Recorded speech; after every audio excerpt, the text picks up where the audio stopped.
Well, if you're interested in some really gnarly jungle crawling action, um, check out Jungle Tomb of the Mummy Bride, which I'm going to be talking about. So I'm going to be spoiling this thing, so don't watch it in case you might play it. But this is a DCC adventure. It's level 3 adventure. It's very beefy. Okay, we got that out of the way, and you'll see what I'm talking about. It's from Planet X Games, and they're the people that gave us Escape from Skullcano Island. And it's $40. It's on Exalted Funerals website, which I will have a link down in the description. You can go check it out, and you get the PDF and the print copy. And this was from a Kickstarter, so this originally came out for 5th edition, and they kind of supersized it for DCC, and they did a fantastic job at that. They added a lot of stuff to it. I'm not going to really break down that everything involved in that, but you get a lot more content with the DCC RPG version. So I really like jungle themed stuff. I like anything that kind of gets me out of Western Europe themed type of medieval fantasy, just to try to change it up a little bit. And this definitely does that. So I thought at first the whole thing was just going to be the Jungle Tomb of the Mummy Bride, but it's much more than that. And let's take a look.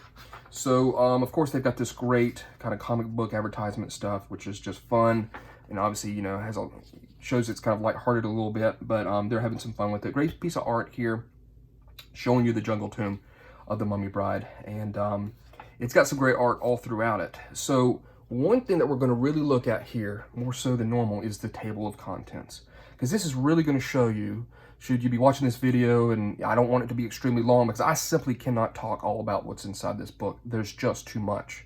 So the table of contents is going to really help us here. So introduction and background. Welcome to the Green Hell. In essence, you've got an area of land that could be in your campaign, or this can just be a one-off, and it's just an overgrown, absolute mess of a jungle, deadly, dangerous, everything you can think of in a jungle that would try to kill you, and you don't want that, so it's very, very tough to survive. And it's going to explain a lot about that and traveling within the jungle, the gods of the Green Hail. There's some adventure hooks to get you going, and I'll be showing you more parts of this, but I want to show you this meat here. Rumors and superstitions, wandering monster lists, all this is very well known, and this is to be expected. And then you're going to start off with the actual jungle tomb. The Plaza of the Gods, into the Accursed Pyramid, Ascent to Damnation, the Mummy Bride Awakens, and then there is a lost level that was specifically created for the DCC version in the Kickstarter, and it's also quite beefy. And then you get really almost the meat of the book, adventuring beyond the Mummy Bride's accursed ziggurat. And so you've got all these different things here. Cannibal Village of Pikal, Temple of the Jaguar, Temple of the Frog, Temple of the Bat, Temple of the Snake. There could be a union of the snake there. It's a stupid joke. The Hateful Fates. You get all this stuff, and we're going to be looking through it. And then you get new gods and patrons for DCC. You get a bunch of kind of lists, 20 unforgotten demigods, quasi-gods, and utterly terrible demons, 20 henchmen, 20 random jungle trappings. So we'll show you those. But this right here is a section that I didn't really account for when I first started looking through it, because I said, oh, okay, this is just going to be a massive kind of dungeon crawl, almost like a mega dungeon, but it's definitely not. This just really helps you flesh out the land around the Green Hill and around the pyramid, and just bring more life to this area. And you can just pick and pull these things out anytime you have any type of campaign that might go into a jungle, or maybe you could just kind of change it for a normal Western fantasy setting that you've got. So there's a lot of content, and that's where I think the $40 is definitely worth it for this.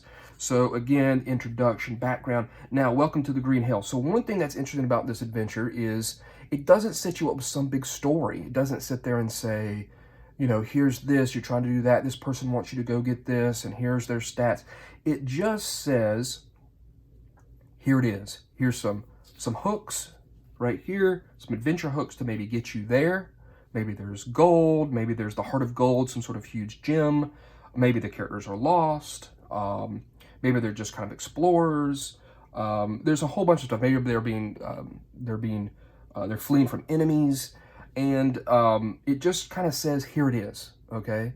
So it doesn't kind of lead you on a path that it wants you to lead through. Now, of course, that could be helpful if some people are looking for, a dungeon crawl like that, but this allows you to kind of come up with that on the front half and just get you right into the meat of the adventure. there's a lot of talk about the gods of the Green Hill, and these names are brutal, as they're obviously like Aztec-inspired names, and I will not butcher them. I just make a fool of myself, and I've done that plenty before if you watch my other videos. But these guys are really, really fleshed out, and I'll talk more about it when we get to the pyramid section, but they really enhance the feel of this adventure. So, rumors and superstitions. Wandering monster list, very good. Stygian frogs, a lot of different type of zombies. One thing I like are these shrunken head varieties. So you've got zombies, but they've got shrunken heads, and their eyes and lips are sewn shut. It's got a really great feel, visually, obviously. Jungle beetle swarms, swarm of crawling claws, pretty much the reanimated hands that were taken from sacrificial victims and offered up to the evil gods of the pyramid. Pretty much there's a whole swarm of hands. That's pretty impressive to see. So cannibals, of course, are going to play a big part in this. Cannibal sub-chiefs and witch doctors, fake mummies. Pretty much they look like mummies, but they're just zombies. A bunch of jungle creepers and flora that are trying to murder you. There's anaconda men, pretty much snake men that are trying to get you. Big giant spiders. And we've got the first area, which is the Plaza of the Gods. So it's a little bit different. I kind of assumed that you would come upward into, just from my old habits of looking at maps, but you're kind of coming down this way. This is the plaza. And this is going to be the beginning of some of these great descriptions. And they're really, really well done. They really give you the feel of this place. And they're just a huge benefit to this adventure. Now, this is going to be level 1. And of course, you're going to break down and you're going to go through all these places and you're going to see a bunch of, zombies and crazy stuff like that, crazy jungle creatures. So there's some things to talk about. Obviously, you're going to want to try to nail these names. I say just go with it with your group. You just say the name and you go with it. If you're butchering it, who cares? It's your adventure to run, and just give your best to try to, do these names. It would have been great to have, phonetically how you're supposed to say some of these names written in the book. That would have been helpful, but just go with it. Who cares?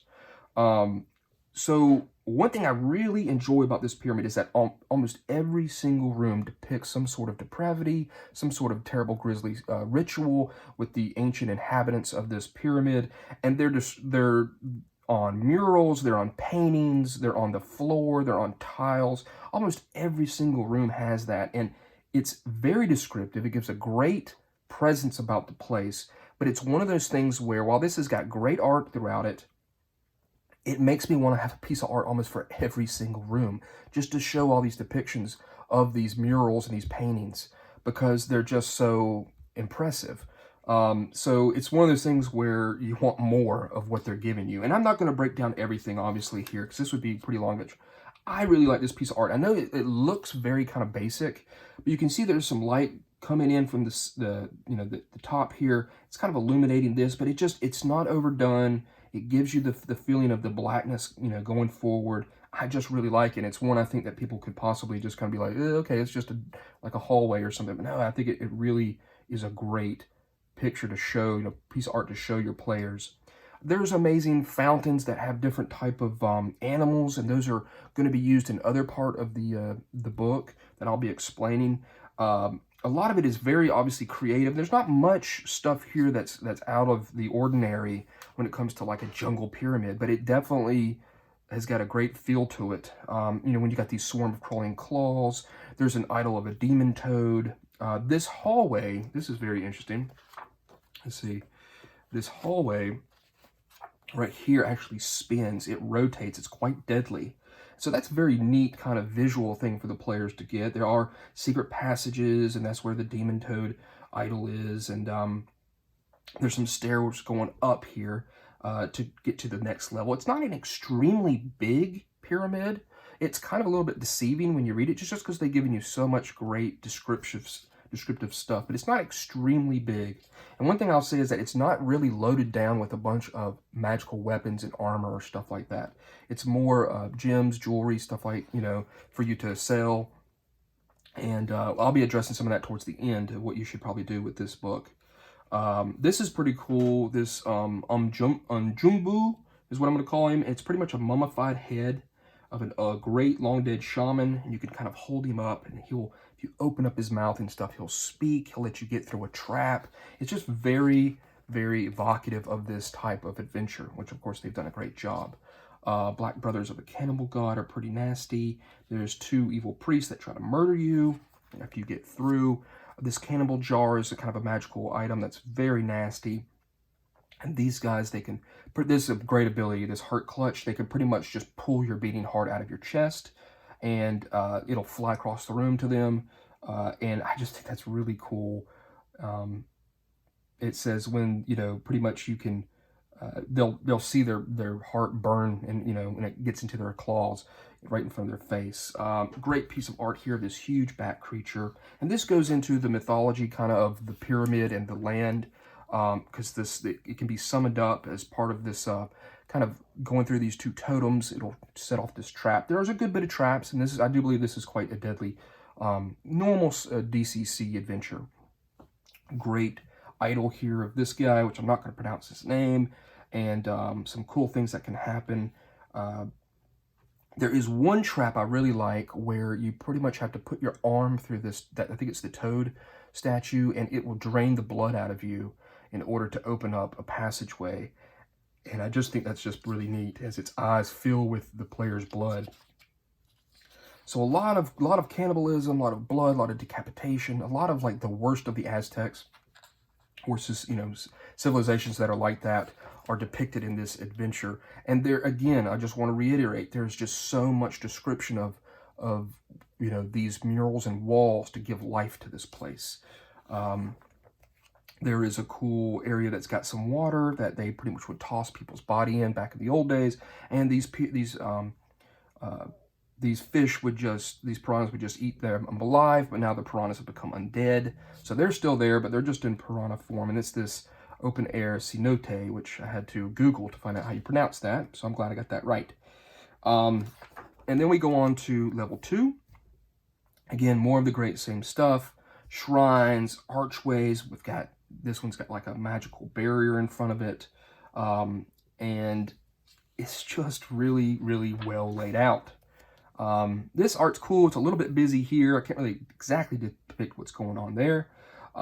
Again, some more kind of rings and stuff. So a couple of items that help you throughout this pyramid. And then we're going to get into some great stuff here with like these warmonger wasps. So you get attacked by a whole bunch of different stuff in this pyramid. And then you're going to come to the Mummy Bride and her place. One thing I will say, unfortunately, it appears that this map here has been mislabeled. This should be 31 and that should be 32. So just know that whenever you pick it up. So the Sun Door is here, and the Grand Tomb of the Mummy Bride is here. And of course, she's going to wake up. She's surrounded by pygmy zombies, as you can see here, that come alive, and you're going to have a big battle with her and hopefully get at the heart of the Mummy Bride, which is a very it's a big treasure to be able to get in this scenario, but that's not it. So as you can see, as we go back, and I would definitely get the PDF and print these off, these maps, and just have them, available. This leads to LL1, which is the lost level. It reminds me of Super Mario Brothers with the lost level, and this was something that was made, obviously, for the Kickstarter. So we've got a whole nother level here. You plunge, it's almost kind of like a demi-plane of existence to itself. And it's going to have this is just a great piece of art of this huge snake here, statue. And you're going to go around the temple trying to awaken this guy, won't say the name, the Emerald Serpent. You've got to get different items to help awaken it, but it's actually something that's good to awaken it, and the players will get some sort of bonus, such as permanent +1 to their saving throws, as well as some luck. And they can possibly call it up as well as for aid.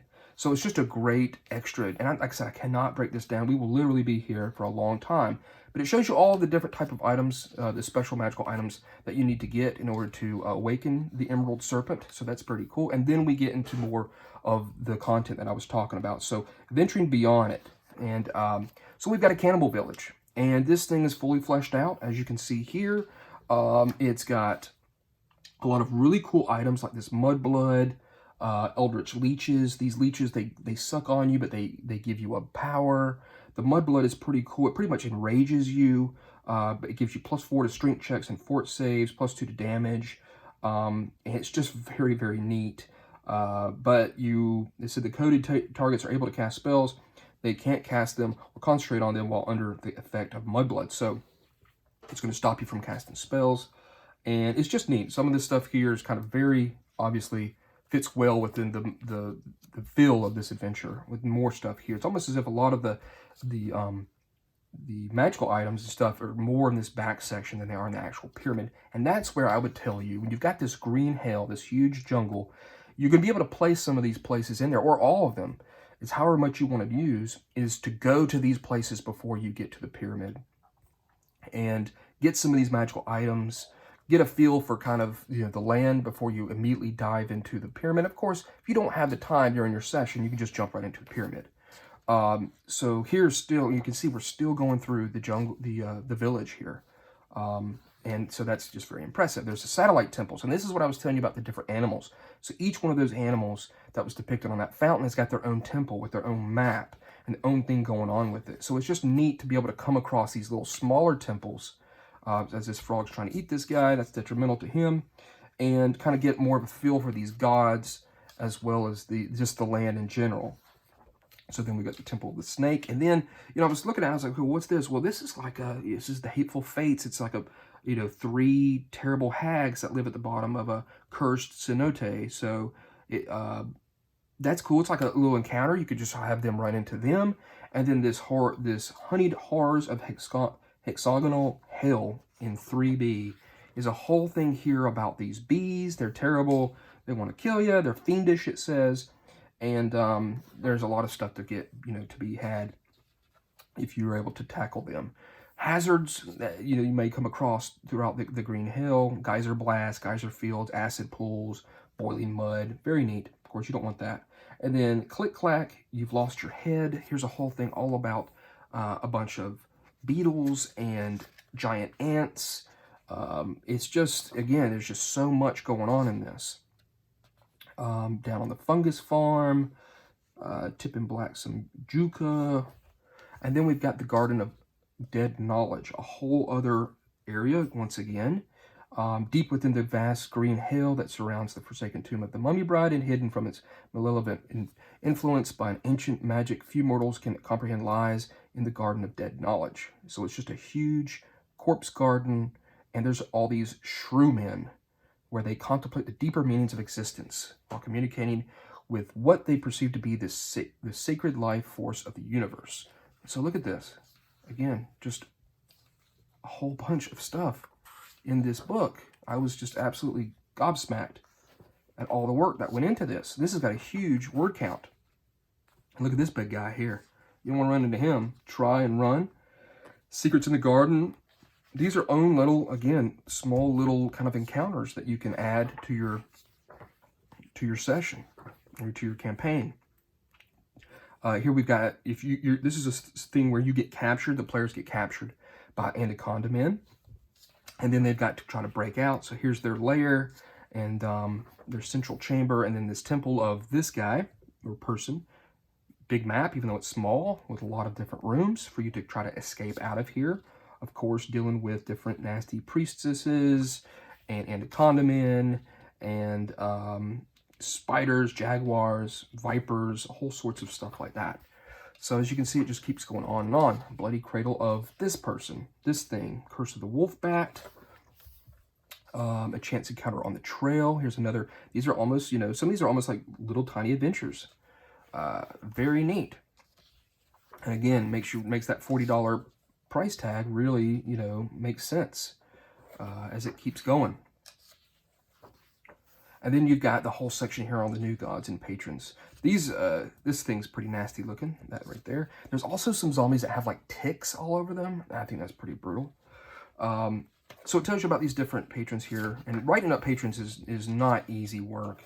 I know from experience, and so kudos to them for making all these different patrons here. There's the lustful one with their disapproval and their taint and stuff like that. Senses, they're different, like the patron spell, senses of the serpent. And then you've got kind of the additional resources, these demigods, and you can find these things, maybe they're on little totems or something you find throughout the Green Hell or the pyramid, to just, again, flesh out more of this setting, to give it more of a great feel. And eternally evil chants and diabolical incantations overheard at a summoning. So things that you could hear maybe from some of these priests as you're approaching them, getting ready to wreck them with your weapons or spells. Here's a bunch of henchmen telling you about a little bit of their personalities and what they're like. Jungle trappings, you can always use those. So that's very helpful. Random jungle ones and temple ones, so that's great. And then 7 weird items found only in the Heart of Darkness. Again, kind of magical and strange items. And then you've got this harrowing journal of Captain Oban of the fair ship, the Sea Nymph's Wink. So a little bit of a journal to kind of give you maybe some plot ideas for more adventuring. 10 curious things overheard in a hushed whisper over a mug of ale. So obviously things that people have heard of while you're in maybe a town or like a village, like a jungle village, before you delve deep into the green hell. And then it's got a cool character sheet. I really like the way that looks. And then there is a warning. You have to fill out this waiver because it says Planet X Games is not responsible for any voodoo, violence, ancient curses, zombie uprising, pesky pestilence, dangerous dismemberments, creepy death, or strangulations by unseen claws. And then you've got to sign it. So they're having fun. And that's good. And then you got your OGL. And again, more of their kind of funny comedy going on there.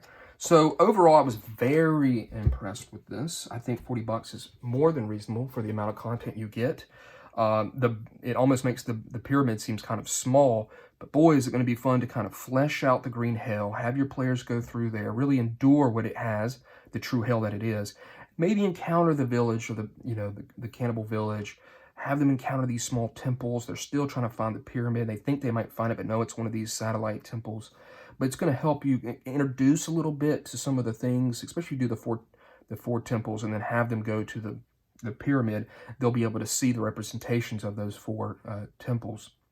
It's just going to really help kind of bring it together, as well as all the mosaics and the paintings, and have a great time in a jungle environment, which I think a lot of people, probably maybe haven't done enough of. So always love something that kind of bucks the system of a normal Western fantasy adventure. So there it is. I'll have the link down to Exalted Funeral because I want you to be able to get this, which was the Kickstarter version. I guess they've got some for sale there, and you can get the combo with PDF and print.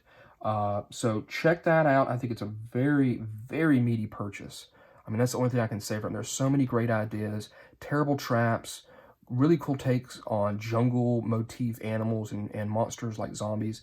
And I think you'll have a lot of fun with this. I do think it's probably, it's going to be deadly. It's DCC. It's 3rd level, so they should have a little bit of power there. But I think you have a lot of fun playing in this jungle adventure. So there it is, Jungle Tomb of the Mummy Bride. Thanks.